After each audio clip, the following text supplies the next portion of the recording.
وزیراعظم شہباز شریف کی army chief کے ہمراہ اسکواڈرن لیڈر عثمان یوسف شہید کے گھر آمد، شہید کے اہل خانہ سے ملاقات میں درجات کی بلندی کے دعا کی گئی۔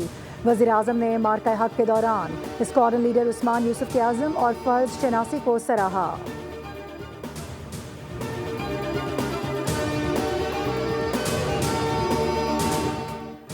وزیراعظم ہاؤس میں پرچم کشائی کی تقریب، وزیراعظم شہباز شریف نے پرچم کشائی کی، کہا کہ پاکستان ایک پرامن ملک ہے لیکن ہم اپنے دفاع میں بھرپور جوابی کارروائی کا حق محفوظ رکھتے ہیں۔ پاکستان کی بہادر اور پیشہ ورانہ مسلح افواج نے دشمن کو اسی کی زبان میں مؤثر اور بھرپور جواب دے کر عسکری تاریخ کا سنہرا باب رقم کیا۔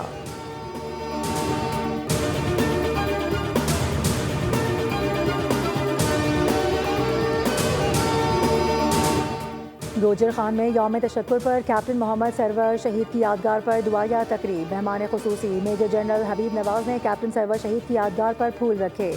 مسلح افواج کے چاق و چوبند دستے نے سلامی دی۔ میجر جنرل حبیب نواز نے مہمانوں کی کتاب میں تاثرات قلم بند کیے۔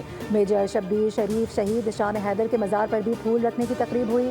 پاک فوج کے جوانوں نے سلامی دی اور ملک و قوم کی سلامتی کے لیے خصوصی دعا کی۔ میجر راجہ عزیز بھٹی شہید نشان حیدر کے مزار پر بھی پھول رکھنے کی پروقار تقریب ہوئی۔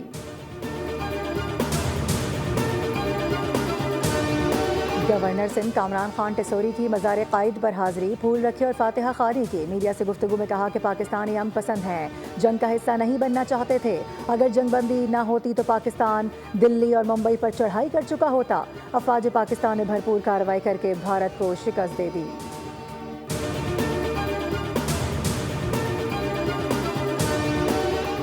ہماری افواج نے دشمن کو منہ توڑ جواب دیا، ہمیں تاریخی فتح نصیب ہوئی۔ افواج نے جارحیت کو شکست دی، جو فتح ملی اس کو ملک کی بہتری کے لیے استعمال کریں۔ وزیر اعلیٰ سندھ سید مراد علی شاہ کی میڈیا سے گفتگو، کہا کہ ہمارے شہداء کی قربانیاں رائے گاہ نہیں جائیں گی۔ مادر وطن کا دفاع ہر شہری کا ولیم فرض ہے۔